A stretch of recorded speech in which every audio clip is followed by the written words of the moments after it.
What's going on? So I was talking with somebody in a group called Gun Owners for Responsible Gun Control today.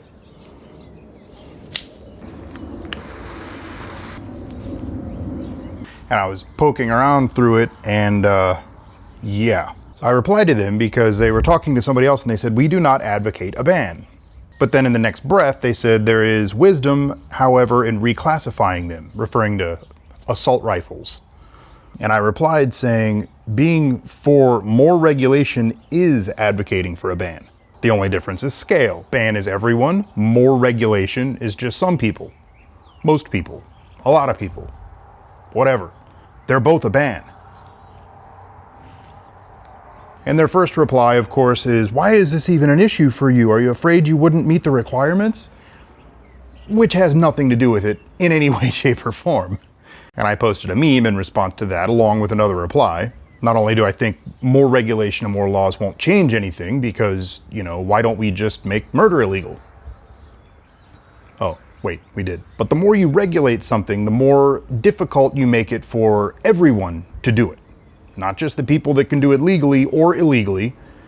Illegally being theoretically the ones you're trying to affect, it makes it harder on everybody to do it. Mostly so the law-abiding ones, because if you're gonna make laws, who's gonna follow the laws? The good guys, the law-abiding people, not the criminals. How this logic doesn't stick, I don't know. It's like they don't care, or it blows my mind.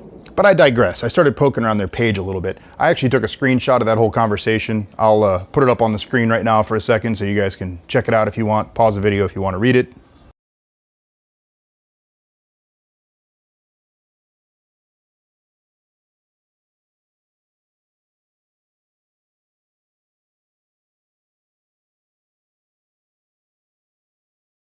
Okay, so now that that's done, I started poking around their page and I noticed they have a page called Our Proposal. Yeah, this is predictable. No bans, while getting almost all high kill weapons off our streets. What is a high kill weapon? What is... People that like the whole gun control thing seem to enjoy just making shit up. No confiscations except in association with violent crimes or protective orders as it is now. So basically red flag laws.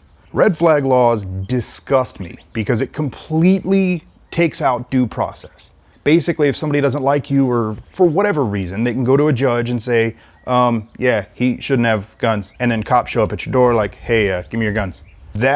No. We have due process here in America.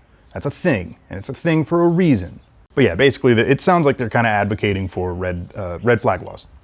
No need for background checks, permits, or insurance if your guns don't leave private property. Okay. Improved background checks, training, certification, liability insurance for a 50-state federal firearm concealed permit if you want to take your Title I firearm into a public space. But improved background checks, training, certification, and liability insurance. For a 50-state firearm license, like a nationwide permit, that's kind of a novel idea. Insurance can kind of go fuck itself, but you know, that's another thing altogether. We see treating a weapon, oh yeah, here we go. We see treating a weapon like a car. Cars, like guns, can be owned and operated responsibly, or they can kill and maim. Our proposal offers benefits and protections for gun owners as well as common sense regulations. Anytime you hear common sense when it comes to anybody talking about guns, you know the bullshit's on the way. So we propose people that operate, use or carry in public, or want to purchase a gun should be required to apply for a permit.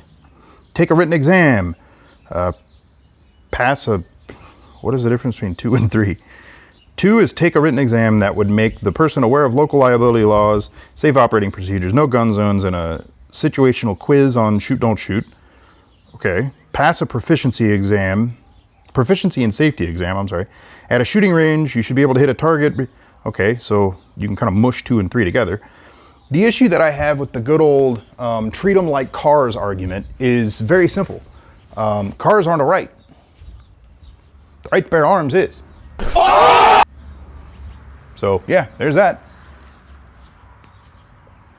But even going beyond that, that's kind of simple and cut and dry and pretty straightforward, I think. Beyond that, when you drive a car, there is no way to drive a car without using it in a deadly fashion. If the car is moving, it can kill or maim or whatever, to use their words. There is no way to use a car without making it a weapon, kind of. There is no way to drive a car and it not be dangerous. Whereas my gun, when it's just in its holster on my hip, it's not doing anything. If I was going around, walking through Walmart like this, then that's a little bit of a different story. But nobody does that. A firearm in a proper holster that has a completely protected trigger, this isn't gonna hurt anybody. It doesn't do anything. It's inanimate. It just sits there. It's completely possible, and many, many, many people do it every single day, to carry a gun and it do absolutely nothing. And there's actually countless examples every single day of people using a firearm to defend themselves, and there's no record of it at all because a shot isn't fired. Sometimes the mere presence of a gun completely stops things from happening altogether. That's why you can cite all the shooting statistics that you want. It's kind of irrelevant because it's completely impossible to count how many times a day, a month, a week, a year, whatever, guns help. You can't count because all those times that a shot isn't fired, there's no record. So yeah, I mean, if anyone wants to use a car where the only way to use it at all is for it to be dangerous, yeah, you should probably have a damn license, huh? But just to have a gun on someone's hip shouldn't require a license. Second Amendment aside, a gun on a hip doesn't do anything. At all. Birds over there are fucking or something. What the hell? Jeez. You guys probably can't hear them, but they're loud. Anyway, back to this. So, fuck your treat them like cars bullshit. That's horseshit, and no, ain't gonna happen. Gun owners should be required to carry liability insurance for any weapon they intend to take out in public. The insurance thing, I mean, you can already get concealed carry insurance or whatever, and I mean, I'm kind of torn as to how I feel about it. I like the fact that it's optional. It shouldn't be required, but the fact that it's an option is cool. I've thought about doing it myself, and I'm kind of, I don't know. When a defensive weapon is used to defend somebody, or, when it's used in a defensive manner, there's usually two sides of it. There's the criminal side of it, and then there's the civil side of it. So the criminal side of it, I don't know if the insurance does anything for that or not. I would assume probably not. Maybe pay for your lawyer fees or something. But having it for the civil side of stuff to protect or, pay out a civil suit should one arise may not be a bad idea. But on the other hand, I also have to play the odds. We all know that the odds of ever having to even touch our handgun in a defensive manner are very, very, very slim. Very slim. Thankfully. So it's kind of, I don't know. I don't really think having insurance would be worth it. That's why I'm very glad that it's optional. Again, because unlike your car where insurance is required, your gun doesn't do anything. It just sits there. So 99.99999% of the time, you'd be paying insurance for absolutely nothing. Similar as in a car, but at least when you get in the car and you take off, the odds of something happening are not really too far, they're pretty good. Just ask me. This was me last August.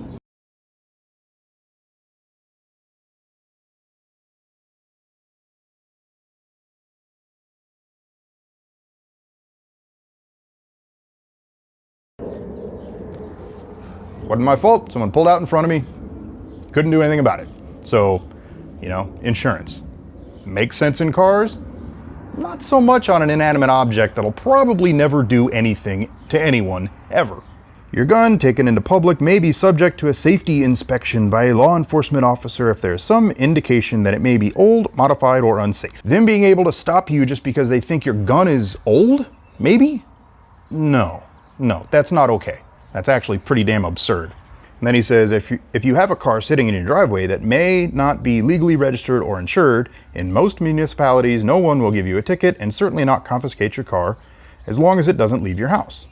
Exactly. As long as my gun doesn't leave the holster, it's none of your damn business, okay? Okay. So current gun owners may legally leave their stockpiles of currently legal weapons right where they are and do nothing more. Gee, thanks. How nice of you. We have no problem with hunters, ranchers, farmers, gun collectors, or hobbyists. There will be no door-to-door gun confiscations. Yeah, that wouldn't be a good idea.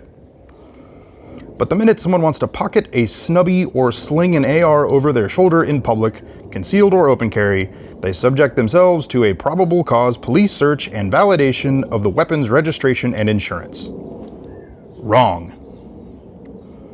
Because there is no probable cause there. Somebody simply having a gun, which we have the right to do so, is not probable cause for a stop and search. No. Gun ranges would be required to check and report any person that tries to bring an unregistered or uninsured. So you're going to also require gun ranges, private businesses, to inspect people's paperwork and firearms now as well. Okay, no. It is not their responsibility at all to do that in any way, shape, or form. Just like a car, you cannot drive an unlicensed vehicle at the local drag strip Saturday grudge match and street rod race. What? Yeah, they don't check your license when you go to the drag strip, Chief. I know kids that have drag raced, or road raced for that matter. What are you talking about? And again, for the umpteenth time, guns are a right, cars are a privilege. Had to swap out cameras, but yeah. So, number 7, if you own 10 guns that you want to carry in public, you pay liability insurance on each of them. Again, just like a car, we're not going around that again. You would be subject to restrictions on where you can carry a gun as you are now. Yeah, we are already, and yeah, we shouldn't be. The rest of this just kind of goes around and around and around, and I see it, it's almost like preemptive policing. It's like some pre-crime shit. I mean, we're not in Minority Report, okay? It's kind of like seeing somebody set up on the corner to do a protest speech. And the cops come along and say, yeah, you can't do that here. You're not allowed to do a speech here because you're going to incite rioting. You have to leave. I actually heard this happen once.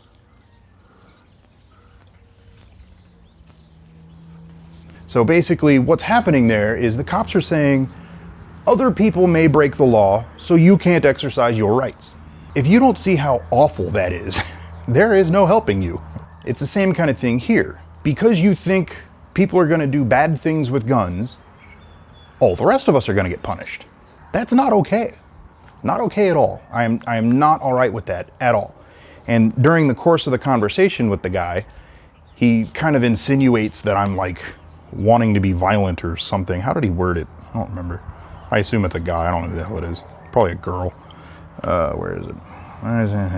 This meme suggests that you, and by extension gun owners, apparently I'm speaking for all gun owners now. Okay, cool, I guess. And by extension, gun owners are prepared to and possibly want to kill all those that they feel wish to restrict your rights to gun ownership and no doubt more. To which I replied, people like you are the threatening ones, not people like me.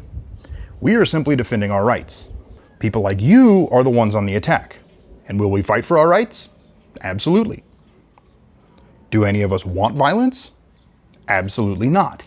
We simply want to be left alone to enjoy our freedoms and rights as we see fit, as is guaranteed by the Bill of Rights. There's lots of people out there like this person that wants common sense gun laws. And it's up to us to say, no, no more. There is no more compromise. Like you look at California with their ridiculous extended magazine or high capacity magazine, whatever bans. It's like, what are you talking about? There's a video on YouTube, you can search it and find, I'll even link it down in the description for you. It shows how unbelievably quick it is to change a damn magazine. Can't get a 30-round magazine? Cool, change the magazine twice. What the hell does that change? What does that prevent? You can just be like the Virginia Tech guy and just bring like, what did he have, 19 magazines with him or something crazy? It doesn't matter. Not only are they fixing a problem that doesn't exist to the extent that they think it does, they're proposing all this shit that won't help anyway. All at the expense of our rights. No, that's not okay.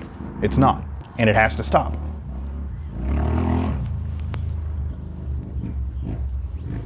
That's why I'm a member of Gun Owners of America. Okay, loud ass ATV thing, shut up. I'm a member of Gun Owners of America, the Second Amendment Foundation, and the Firearms Policy Coalition. I'm also a member of Gun Owners of California, even though I don't live in California. I used to. I was born there, lived there most of my life, and I love California. But I really feel bad for the people that live there, because they are just surrendering rights left and right, and it's really bad. Fuck the NRA. They can pretty much go eat a bag of dicks. Go join Gun Owners of America, Second Amendment Foundation, and the Firearms Policy Coalition. These are the groups that are... Why is there a fly on my lens? Get off of there. Jeez. Recording outside's hard. Groups like this, not the NRA, are the ones that are going to go out there and fight for us. They're the ones that are going to actually help. No more compromise, no more bullshit. I'll leave links to all of them down in the description. Please join up. Other than that, catch you later.